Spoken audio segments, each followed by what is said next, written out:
출애굽기를 두 부분으로 나눈다면 1장부터 18장까지 이제 하나님께서 이스라엘 백성들을 노예 상태에서 벗어나서 시내산에 이르게 해주시는 그 구원의 이야기가 18장의 이야기고요. 그리고 19장에서는 이제 이스라엘 백성들과 언약식을 맺으시고 우리가 오늘 읽은 이 20장에서 십계명을 주십니다. 자, 그런데 여러분 십계명 1절, 2절을 우리가 한번 유의해서 볼 필요가 있는데요. 우리 1절, 2절 말씀 한번 읽어볼까요? 자, 시작. 하나님이 이 모든 말씀으로 말씀하여 이르시되 2절 나는 너를 애굽 땅 종되었던 집에서 인도하여 낸 하나님 여호와니라. 아멘. 여러분, 그러니까 1장부터 18장까지 하나님께서 이스라엘 백성들에게 구원을 베풀어 주시고 난 다음에 나는 너희를 이끌어낸 하나님 여호와라 말씀하시면서 그리고 지켜야 될 계명을 주시는 것입니다. 하나님이 누구이신지를 알게 한 다음에 지켜야 될 명령을 주시는 것이죠. 여러분, 그래서 십계명은 단지 도덕적인 명령이 아닙니다. 구속하신 하나님께서, 구원해 주신 하나님께서 그의 백성들에게 주시는 말씀이라는 것이죠. 여러분, 여기서 이 순서에 오해가 없기를 바랍니다. 하나님께서 우리에게 계명을 주신 것은 구원해 주신 다음에 우리에게 주신 것입니다. 근데 예수님 당시의 율법학자들은 이것을 오해했습니다. 왜곡시켰습니다. 그래서 율법을 지켜야만 구원을 받는다라고 그 순서를 뒤집어 버린 것이죠. 아닙니다. 여러분, 하나님께서 우리에게 먼저 하나님의 은혜를 주신 것입니다. 우리는 이미 하나님의 백성으로 택함 받은 것이죠. 그러므로 십계명은 우리가 구원받은 자로서, 그 은혜를 받은 자로서 어떻게 살아야 될지를 우리에게 알려주시는 계명이라고 할 수가 있습니다. 자, 그래서 십계명은 하나님께서 친히 이스라엘 백성들에게 주신 돌판 위에 새겨진 하나님의 말씀이라서 중요한데요, 이 십계명을 두 가지 부분으로 나눌 수 있죠. 첫 번째는 1에서 4계명, 하나님에 대한 계명, 하나님과의 관계에 대한 계명, 5계명에서 10계명까지는 인간에 대한 계명으로 이렇게 두 부분으로 나눌 수가 있습니다. 우리가 지난 1월부터 계속해서 이제 십계명 강해를 담임 목사님께서 하고 계시지만 오늘은 저는 특별히 이제 이번 주일이 마더스데이잖아요. 어머니 주일이기 때문에 이제 그 부분에 좀 초점을 맞춰서 이 십계명의 핵심만 여러분들과 함께 좀 살펴보기를 원합니다. 자, 여러분, 1계명이 무엇입니까? 우리 아까 읽었지만 뭐라고 했습니까? 너는 나 외에 다른 신을 내게 두지 말지니라. 우리가 암송하고 있는 말씀이에요. 근데 여러분, 이 말씀에 걸리는 사람들은 그렇게 많지 않다라고 생각할 수도 있습니다. 그런데 착각입니다. 여러분, 십계명은, 이 1계명은 그런 의미의 계명이 아닙니다. 이 계명이 선포될 당시에 가장 영향력이 있었던 그 신은 바로 이집트의 바로입니다. 바로 왕입니다. 그러니까 무슨 말입니까? 세상을 움직이고 세상에 가장 강력한 힘을 미칠 수 있는, 그 영향력을 미칠 수 있는 존재가 바로 이 이집트의 바로 왕이었다라는 것이죠.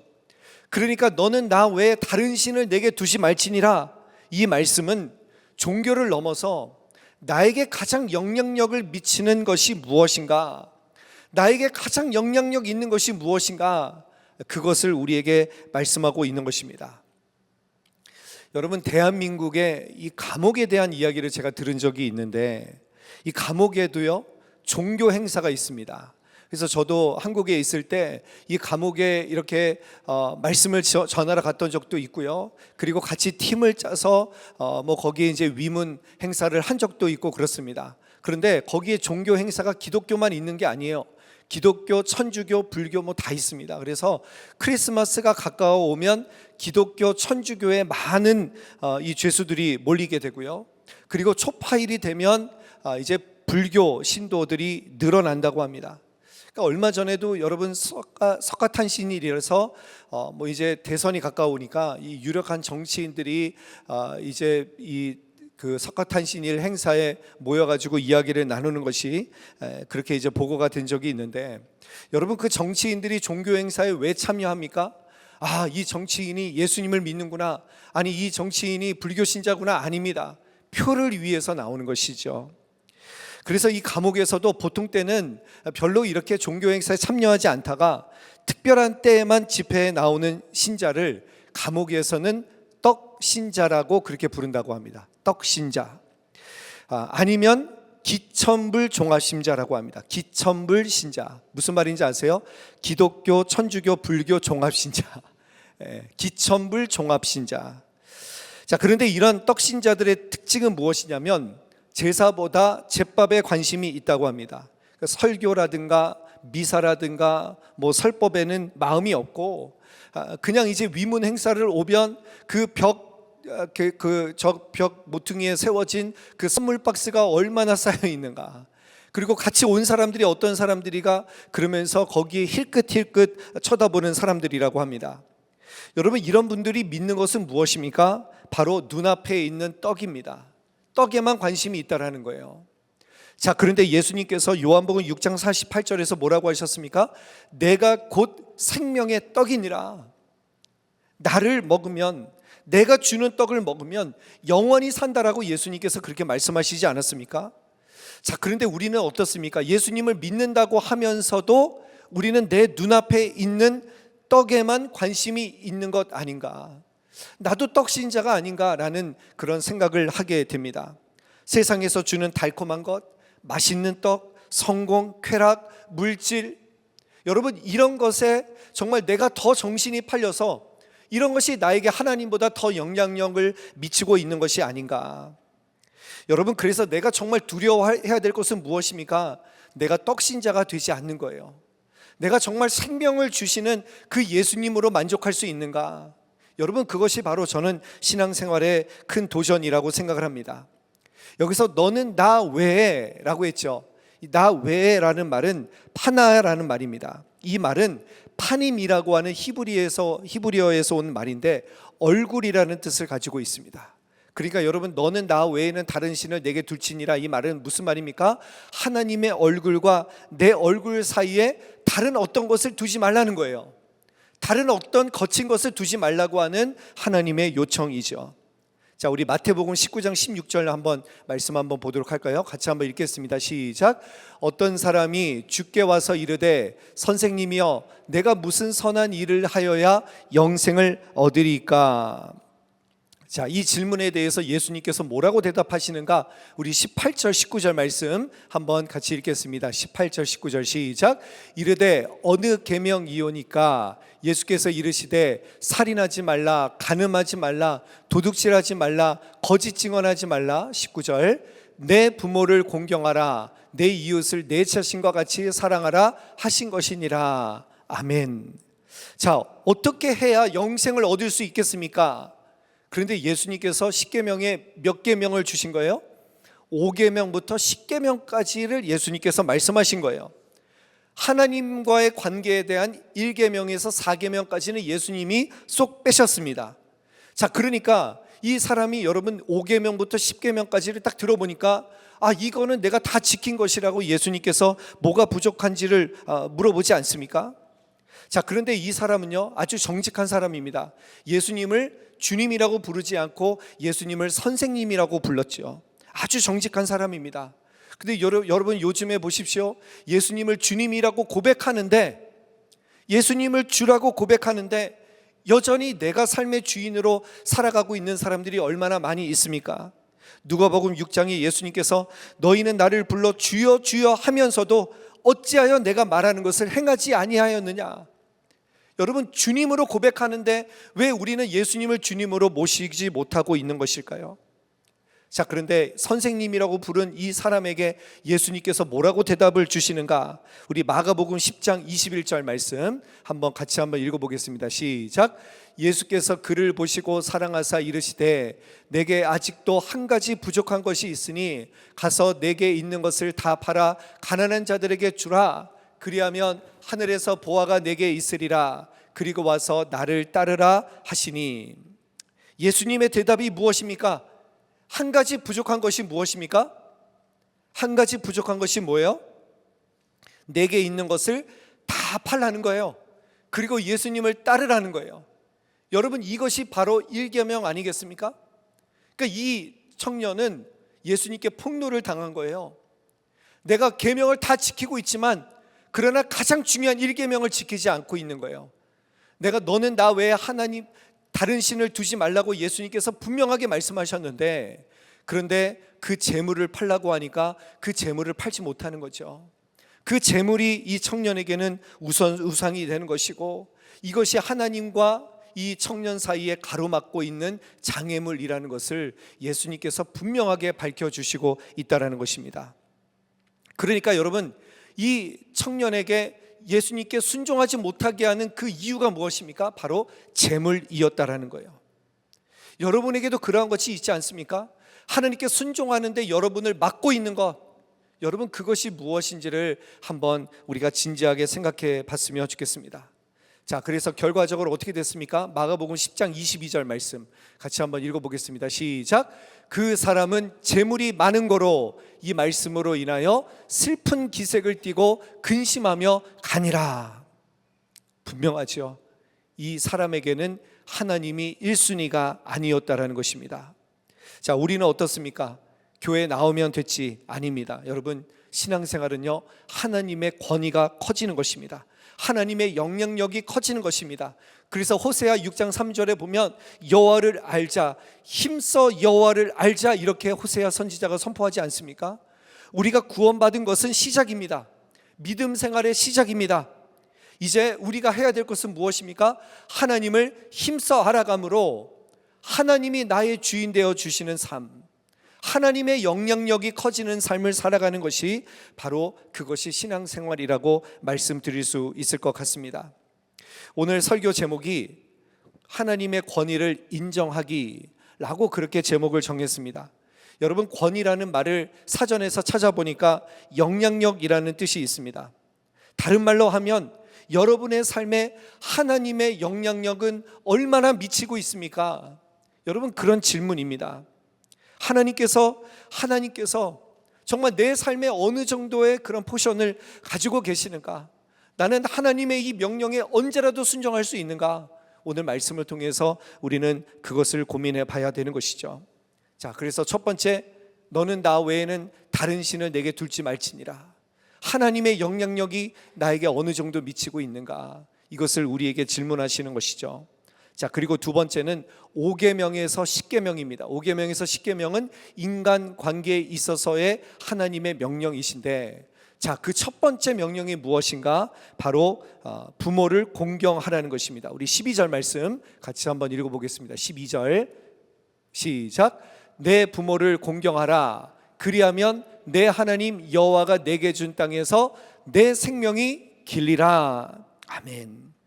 여러분, 독특하게 10계명 중에서 이 명령만 축복을 조건으로 주셨습니다. 다른 명령과 다르죠? 왜 그렇습니까? 우리가 자녀로서 부모를 공경하는 것이 그만큼 쉽지 않기 때문에 그렇다라는 것입니다. 그런데 하나님께서 요청하시는 건 무엇입니까? 적과 꿀이 흐르는 이 가나안 땅에서 살기 위해서는 내 부모를 공경하는 것, 여러분, 그것이 가장 첫 번째 명령이라고 하나님께서 우리에게 주셨다라는 것이죠. 자, 그래서 여러분, 이 다섯 번째 이 계명은 1계명에서 4계명 하나님을 사랑하라는 계명과 연관성이 있습니다. 하나님을 사랑하는 자는 마땅히 부모를 공경해야 된다는 것이죠. 여러분, 다른 말로 부모를 공경하지 않으면서 어떻게 하나님을 사랑한다고 할 수 있겠느냐? 여러분, 그런 말씀이라고 할 수가 있습니다. 자, 이제 이번 주일이 마더스데이입니다. 이제 어머니 주일이죠. 여러분, 이번 어버이 주일을, 이번 어머니 이 날을 우리가 어떻게 보내야 될까요?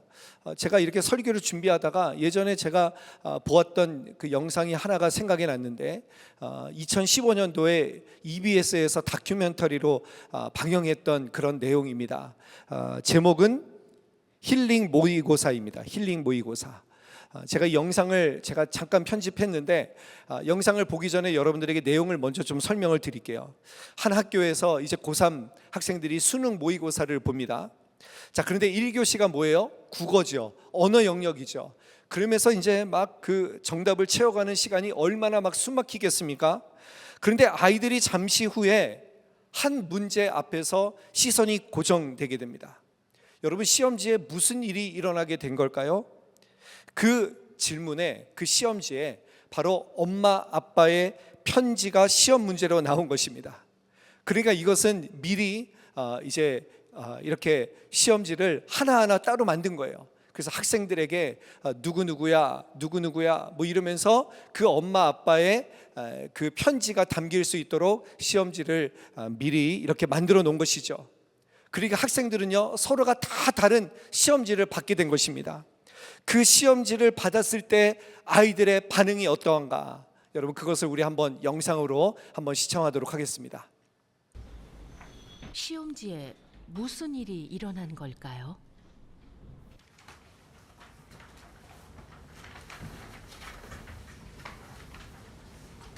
나의 이름을 부르는 편지.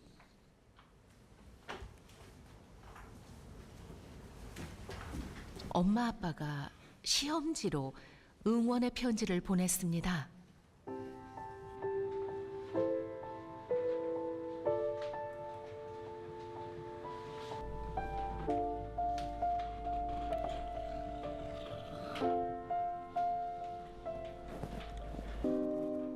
서로 다른 시험지를 받은 우리들.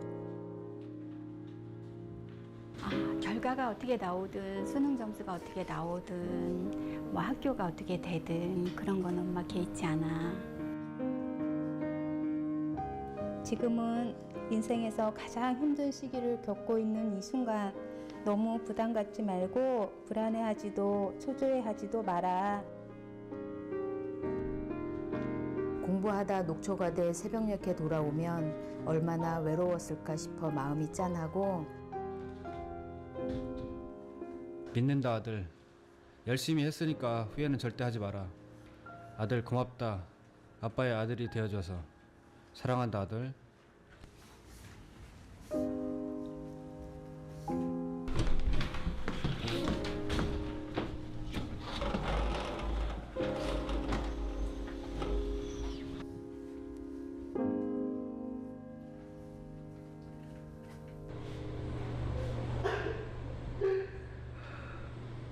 매일 보면서도 몰랐던 것들을 알게 될 때가 있습니다.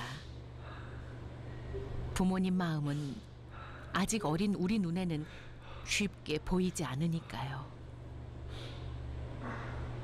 어쩌면 우리가 두려워하는 건 시험이 아니라 외로움일지도 모릅니다. 나 혼자가 아니라는 것만으로도 이렇게 행복하니까요. 네, 엄청 울었어요.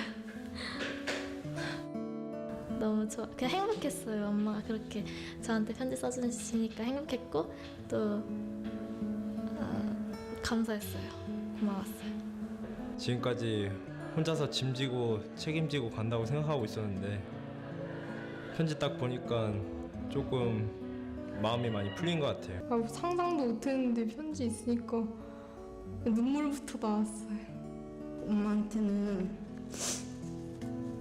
맨날 짜증만 부리고 제일 잘해야 될 사람인데 그래서 미안하고. 여태까지 엄마랑 그런 거 주고받은 적이 없어서 처음인 것 같아요. 그런 거 편지 읽어보는 거 엄마가 써준 거 빨리 끝나고 엄마 보러 가고 싶어요. 네, 여러분 이 영상이 우리에게 시사하는 것이 참 많다라고 생각을 합니다. 요즘 자녀 세대들을 보시면 부모를 대하는 마음이 어떻습니까? 부모가 자녀를 사랑하는 것은 내리사랑입니다. 시키지 않아도 여러분 자식에게는 마음이 갑니다. 우리나라 말에 내리사랑이라는 말이 있죠.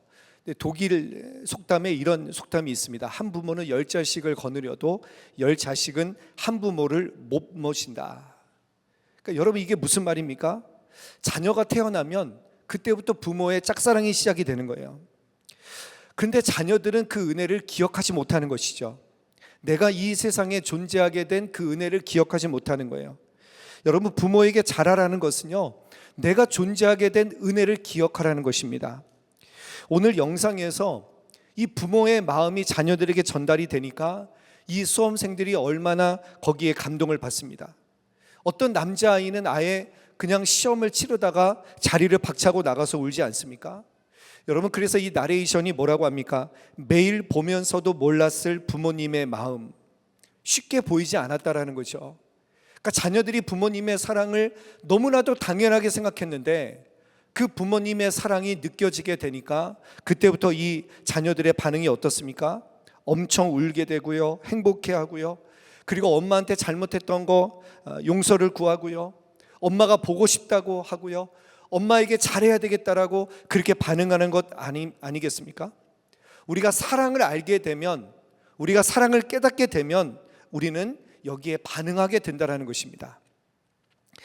지난주에 사순절을 어떻게 보냈는지를 우리 여성예배 우리 나오신 분들, 우리 조원들과 함께 나누는 시간을 가졌는데, 거기에 어르신조의 조장을 맡고 계신 한 권사님의 그 나눔이 저에게 참 와닿는 것이 있어서 여러분들에게 잠깐 소개를 하려고 합니다.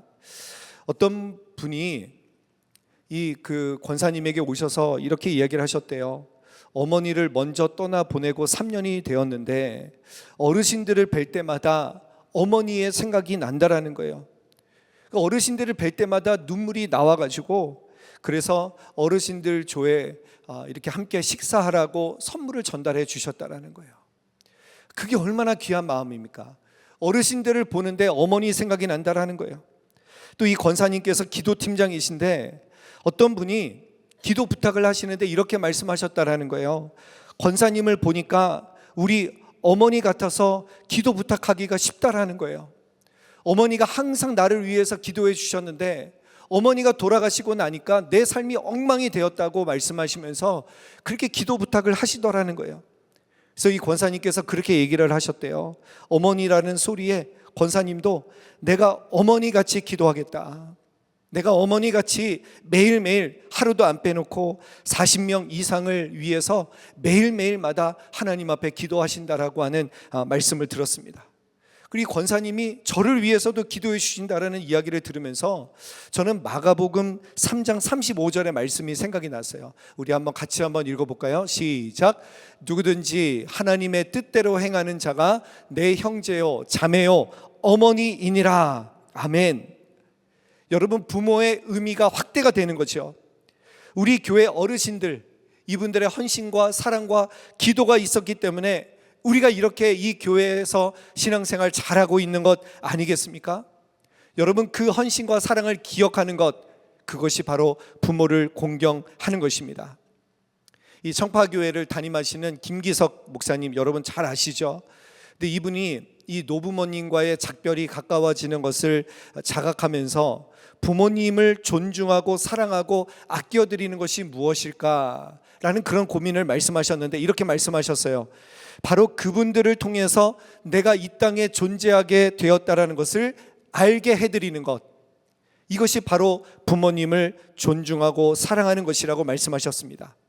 어머니, 아버지의 삶이 참 소중한 삶이었습니다. 어머니, 아버지 덕분에 제가 존재합니다. 여러분, 그래서 부모님께서 존중받고 사랑받고 있음을 느끼게 해드리는 것, 여러분, 이것이 바로 효도입니다. 뿌리를 소중하게 여길 때 여러분, 뿌리를 거슬러 올라가면 생명의 원주인이신 하나님을 공경하는 마음까지 들게 된다는 것입니다. 그 연결고리의 시작이 바로 부모님이라는 것을 여러분 꼭 기억하시기를 바랍니다. 이번 주일이 마더스데이입니다. 부모님 통해서 내가 이렇게 잘할 수 있었다고, 여러분 부모님이 계신 분들은 부모님이 뿌듯해 하시도록 여러분 꼭 그렇게 인정해 드리고 축복해 드리실 수 있기를 바랍니다. 부모님을 먼저 하나님 나라로 보낸 분들은 부모님이 주셨던 은혜를 기억하고 감사하는 기도를 하나님 앞에 드릴 수 있는 이번 주일이 되었으면 좋겠습니다. 그리고 은혜의 개념을 확대해서 우리 교회 어르신들을 보십시오. 우리 교회가 이렇게 사명 잘 감당하는 교회로 세워질 수 있었던 것은 이분들 덕분입니다. 이분들의 기도와 헌신과 사랑 덕분입니다. 그래서 여러분의 존경과 사랑을 우리의 사랑하는 소망의 어르신들에게 표현해 주실 수 있기를 간절히 바랍니다. 여러분, 영상을 통해서 저도 배웠어요. 표현해야지 압니다. 표현하지 않으면 모르는 거예요. 특별히 여러분, 이 글이 많이 사라진 지금 시대를 살아가면서 이 편지가 이렇게 영향력이 있구나. 여러분, 한번 우리 어르신들에게, 우리 여러분이 아시는 분들에게 그렇게 여러분들이 존경하고 사랑하는 그 메시지를 써서 한번 전달해 보시면 얼마나 귀한 은혜가 있겠습니까? 말씀을 정리합니다. 여러분, 출애굽기를 통해서 하나님께서 우리를 먼저 구원해 주시고 우리에게 출애굽을 허락하여 주시고 그리고 우리에게 십계명을 주셨다라는 것, 여러분 그것을 기억하시기를 바랍니다. 하나님이 우리에게 말씀을 주신 것 자체가 하나님이 우리에게 편지를 써 주신 거예요. 여러분, 부모님의 편지만 받아도 우리가 그렇게 감동을 받고 눈물을 흘리는데 우리를 영원토록 구원해 주신 하나님의 그 사랑에 우리가 감격한다면 우리가 어찌 가만히 있을 수 있겠습니까? 그래서 여러분, 하나님의 사랑을 기억하시기를 바라고 힘써 하나님을 알아갈 수 있는 저와 여러분 되실 수 있기를 바랍니다. 그리고 하나님의 권위를 인정하는 삶, 첫 번째는 나 외에 다른 신을 내게 두지 말지니라. 우리 신앙생활의 목적은 무엇입니까? 하나님을 그 어떤 것보다도 더 사랑하는 것, 하나님만이 나의 목적입니다 라고 고백하면서 힘써 여호와를 알아가며 하나님의 권위가 커져가는 것이 바로 여러분 신앙생활의 첫 번째 계명이라는 것을 기억하십시오. 그리고 두 번째, 내 부모를 공경하라. 부모 존경은 하나님의 권위를 인정하는 데서부터 시작되는 것입니다. 부모님을 통해서 내가 이 땅에 존재하게 된 것, 여러분 그것을 감사하면서 부모님에게 사랑을 표현할 수 있기를 바랍니다. 그리고 우리의 은혜의 개념을 확장해서 우리 공동체 안에서 영적인 부모의 역할을 감당하고 계시는 우리 사랑하는 어르신들의 수고에 감사드리며 그분들에게 그 사랑을 표현할 수 있는 이번 마더스데이가 될 수 있기를, 이번 귀한 어머니 주일이 될 수 있기를 주님의 이름으로 간절히 축원합니다. 아멘.